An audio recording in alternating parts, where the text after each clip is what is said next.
So today let us discuss a small topic, and that is nothing but underwriters. So all of you must have heard of this term underwriter. Now, underwriter is a person, or it can be a company who's taking over the shares of a company, and these shares may not be subscribed by the public. So what the company does is the company will keep underwriters, because in case they do not want to take the risk in case their shares are not subscribed. So what they do is they give a little bit of commission for the risk taken over by the underwriters. So as I say, underwriters are the people or the company, but underwriting, it is an agreement with or without conditions to subscribe the securities of a company when existing shareholders of the company or the public do not subscribe to the securities offered by them. So, what is an underwriter and what is underwriting? Underwriter is a person or a company who takes over the risk, and the process of which they take over the risk is through an agreement. And that agreement, it can be in a written form, it can be in verbal form, and it is basically an agreement to take over the securities of a company which is not being subscribed by the public. So that is the main thing of an underwriting agreement. Now, what is the difference between an underwriter and a broker? Okay, so there are major three differences that have been stated. One is a person or an institution or a company underwriting a public issue of shares or debentures. So he is called an underwriter. But a broker, he only finds the prospects and gets them closer to the company and tell them these are very good shares, you can buy them.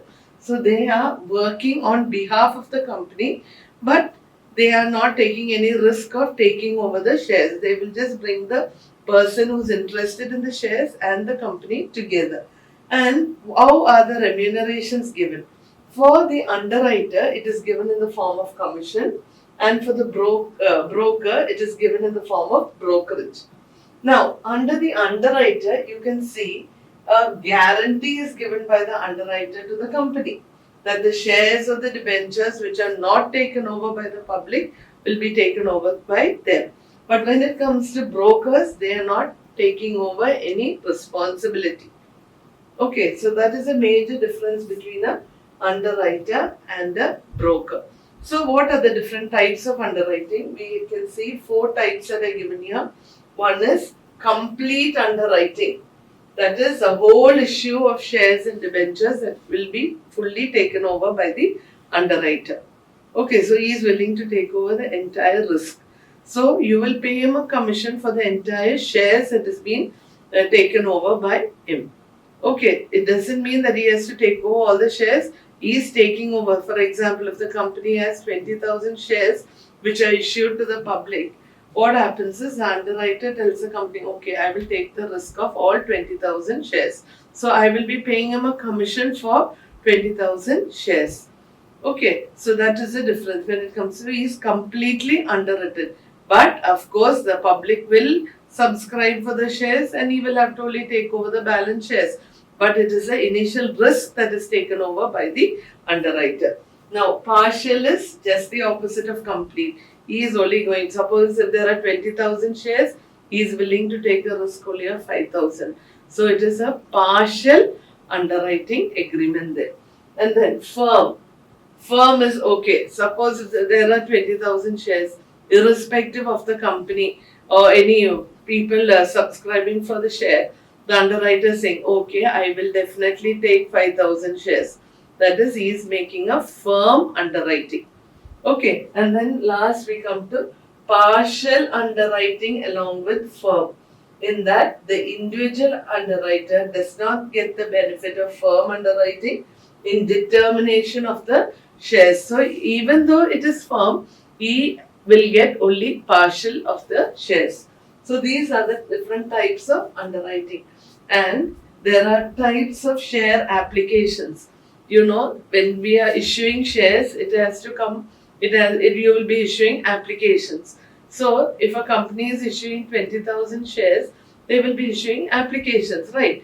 So, what happens is, now suppose I'm the underwriter. If the application goes through me, I will have a seal of my company name or my name on the application form. And those kind of applications are called marked applications.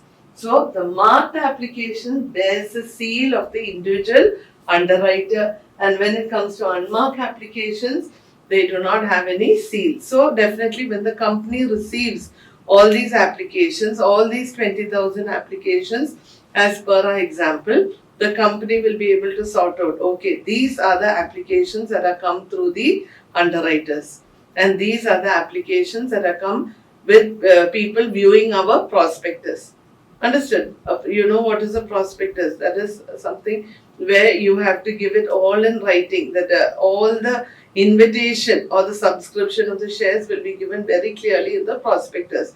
So the company will be able to understand through these type of applications. If it bears the mark of the underwriter, it is called the marked application, or else it is called the unmarked application. Then what are the disclosures required in the prospectus? Any issue of shares or debentures, if it is underwritten, the name of the underwriter, the option of the directors, the resource are sufficient to discharge should be very clearly specified. Number of shares or debentures where the underwriters have agreed to subscribe should also be mentioned along with the commission that is payable. And also the commission brokerage must be disclosed in the balance sheet. So this is a very important thing when it comes to the disclosure requirements. And what do you mean by the underwriting commission? So I said with the underwriter is not going to simply take over risk. For that you have to give him a commission. And that commission is, in the case of shares, you have to give them 5%, and in the case of debentures, it is 2.5%. So the commission paid must be disclosed in the prospectus or a statement in lieu of the prospectus. Number of shares or debentures which the underwriters have agreed to subscribe absolutely or under any condition should be disclosed in the prospectus. A copy of the contract regarding the payment of the commission should be delivered to the registrar, and then the commission is only payable if the shares and debentures are offered to the public. Without offering the shares to the public, you cannot give the shares to the underwriters. Now, brokerage 1.5% in respect of all types of public issue of securities has to be given. The mailing cost and other out-of-pocket expenses for canvassing will be borne by the brokers. In case if they want to canvass for subscribing the shares, that amount they will have to pay. And listed companies are allowed to pay brokerage on private placement of capital at a maximum rate of 0.5%. No brokerage will be paid in respect of promoters' quota, and no brokerage will be paid when the applications are made by the institutions or banks against their underwriting commitments. Now this is, as I told you earlier, in the case of issue up to 5 crores, it is 0.5%. For issue up over 5 crores, it's 0.2%. And the amounts agreed to be taken by such fees shall not be paid if the amounts agreed are taken by financial institutions, promoters' quota, or amounts subscribed on right basis. Now again, the SEBI has laid some guidelines. If company is not able to collect 90% of offer amount within 120 days from the date of opening of the issue, then it needs to compulsorily return the money to those who have subscribed to the shares. If they are not able to procure that much of subscription, they have to return to all those who have already made the payment. The lead managers must satisfy themselves about the network of the underwriters and the outstanding commitments. Disclose the same to SEBI. Underwriting agreements may be filed with the stock exchanges. It has to be filed with the stock exchanges. And with that, we come to a close of what is an underwriter and what is a broker. Thank you.